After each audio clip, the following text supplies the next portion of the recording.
नमस्ते दोस्तों, मैं हूं रमेश मेहता। हमारी कहानी में आप सबका स्वागत है। हमारी कहानी देखते हो उसके लिए बहुत बहुत धन्यवाद। आज मैं राष्ट्रीय स्वयंसेवक संघ, जिसने पूरे 100 साल पूरे किए और संगठन काफी अच्छा लंबा चला, इसके लिए मैं उसको सराहना करता हूँ। मैं खुद स्वयंसेवक हूँ। डॉक्टर हेडगेवार कहते थे, अपने हिंदू समाज को संगठित और बलशाली करने के लिए राष्ट्रीय स्वयंसेवक संघ ने जन्म लिया है। और गुरु गोलवालकर जी ने, जिसको हम गुरु जी कहते हैं, उसने कहा था, महानता के लिए छोटी छोटी बातों को आयोजित करना पड़ता है। महान व्यक्ति एक ही दिन में तैयार नहीं होते, वो तो चुपचाप धीरे धीरे क्रमवार रीति से बढ़ते हैं और उनके त्याग, प्रेम और व्यवहार एवं आदर्श उसके व्यक्तित्व को महान बनाते हैं।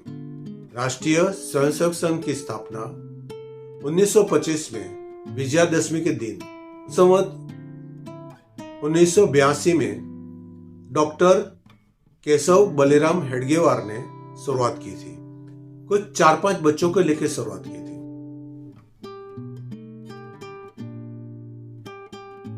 आज उनकी स्थापना को 100 साल पूरे किए गए। संघ आज विश्व का सबसे बड़ा सामाजिक संगठन बन गया है। इसीलिए संघ को जानने के लिए समाज में कई उत्सुकता बढ़ गई है। संघ को जानने के लिए केशव बलिराम हेडगेवार को जानना बहुत जरूरी है। वो एक देशभक्त थे। स्वाधीनता आंदोलन में सभी प्रयासों में वो सक्रिय थे। 1921 और 1930 में उसने कारावास को भी सहा था। डॉक्टर हेडगेवार का स्पष्ट मत था कि राष्ट्र की स्वतंत्रता, परम वैभव की प्राप्ति और समाज की विविध समस्याओं का स्थायी समाधान केवल हिंदुओं को संगठित करके ही हो सकता है। जाति, भाषा, वेशभूषा, प्रांत आदि को भेद मानकर असंगठित को संगठित करने के लिए संघ की स्थापना की। यह एक जीवन दृष्टि है और जीवन पद्धति है। इसके हेतु गुणवत्ता कार्यकर्ता की आवश्यकता है। कार्यकर्ता निर्माण हेतु सरल किंतु परिणाम कारक शाखा की पद्धति शुरू की गई। संघ कार्य के प्रथम चरण में संगठन खड़ा करना, इस हेतु व्यक्ति निर्माण करना और इस प्रक्रिया को गतिमान करना। व्यक्ति निर्माण हेतु नित्य शाखा कार्यक्रम जैसे व्यायाम, योग, खेल, गीत, कहानी और प्रार्थना आदि किया जाता है।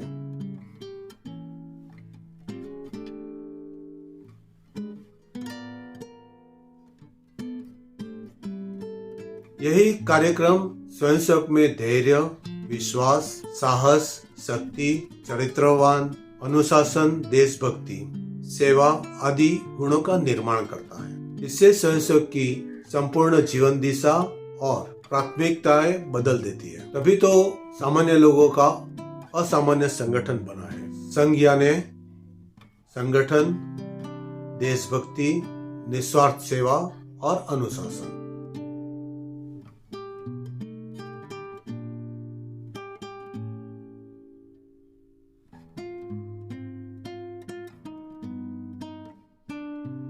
किसी भी श्रेष्ठ कार्य को उपहास, उपेक्षा, विरोध और फिर स्वीकार्यता से गुजरना पड़ता है। संघ ने किंतु श्रेष्ठ अधिष्ठान, उत्तम कार्य पद्धति, निस्वार्थ सेवा और समरसता के आचरण से और उसी कारण से संघ समाज का विश्वास जीतने में कामयाब हो गया। स्वयंसेवक समाज के कष्ट देखकर दौड़ पड़ते हैं। प्राकृतिक या अन्य आपदाओं के समय स्वयंसेवक वहां पहुंच जाते हैं और अपनी सेवा में जो हो सके उतना कर लेते हैं। भारत के हर एक ग्राम, जिला, नगर में संघ की शाखा चल रही है। भारत के बाहर भी कई देशों में स्वयंसेवक शाखा चला रहे हैं। ग्रामीण एवं शहर के हर एक क्षेत्र में शाखा पद्धति पहुंचने के लिए प्रयास चालू ही है। प्रशासन और सरकार के ऊपर निर्भर न होते हुए ग्रामीण विकास कार्य भी हो रहा है। भारतीय गायों का संरक्षण, संवर्धन, गोबर के आधारित खेती, किसानों का प्रशिक्षण, प्रबोधन का कार्य भी करते हैं। वैसे तो नियमित रूप से स्वयंसेवक सक्रिय रहते हैं। देश की सज्जन शक्ति के सहयोग से पंच परिवर्तन का विषय लेकर जन जागरण शुरू हो गया है। हर एक घर घर जाकर स्वयंसेवक सबको पंच परिवर्तन के बारे में बताते हैं और संघ में जुड़ने की बात भी करते हैं। आप भी अगर स्वयंसेवक नहीं हो तो किसी भी पड़ो आसपास में जाकर संघ से जुड़ जाइए। देश में हमारा हिंदू समाज विभिन्न जातियां, छुआछूत और भेदभाव कभी भी हिंदू शास्त्र के अनुसार उचित नहीं माना गया। समय समय पर गुरु, साधुओं और संतों ने इसके निवारण के लिए अनेक प्रयत्न किए। कुछ विशेष विदेशियों ने देश को बांटने के हेतु, समाज में फूट डालने के हेतु या जाति, समुदाय, छुआछूत के नाम पर बांटने के लिए प्रयत्न किया और करते भी आ रहे हैं। संघ इस सभी चुनौतियों को विचार करके उसमें उभरने के लिए सामूहिक प्रयास करते आ रहा है। सामाजिक समरसता बहुत जरूरी है। हम सब हिंदू समाज एकत्रित और संगठित बिल्कुल रहे। सृष्टि हमारी जननी यानी माँ है। झाड़ लगाना, एक टाइम प्लास्टिक का उपयोग बिल्कुल न करना, पानी बचाना, अपने आजू बाजू पर्यावरण पे साफ सफाई रखना बहुत जरूरी है। भारतीय संस्कृति और परंपरा में कुटुंब का विशेष महत्व है। हम की यात्रा सबसे पहला कदम है। एक साथ बैठना, निश्चित समय पर साथ में मिलकर भोजन करना, भजन करना, वार्तालाप करना। हमारे पूर्वज कौन थे, हमारे पूर्वज क्या चाहते हैं, हम क्या चाहते हैं, नया बदलाव क्या लाना है, ये सारी चर्चा हमें साथ में बैठकर करनी चाहिए।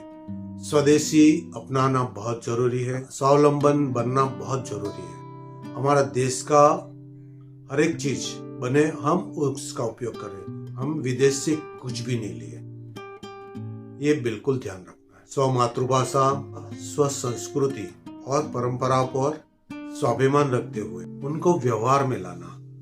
नागरिक का कर्तव्य भी बहुत जरूरी है, जैसे संविधान, नियम, कानून और अनुशासन। कर्तव्य का पालन करना। लोगों की बातों में आकर हिंसा या तोड़फोड़ बिल्कुल नहीं करनी चाहिए। कानून को तो बिल्कुल हाथ में नहीं लेना चाहिए। छोटी छोटी बातों में देश के लोगों का और देश का ख्याल रखना है। बालकों और स्त्रियों का विशेष ध्यान रखना है। उसको सम्मान भी देना है। गरीबों को भी सम्मान देना है। बस यही है संघ परिवार। तो दोस्तों, संघ से जुड़े, संघ को समझे।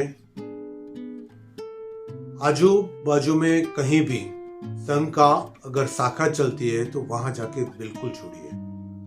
धन्यवाद। जय श्री कृष्ण, जय श्री राम, जय हनुमान, हर हर महादेव, भारत माता की जय।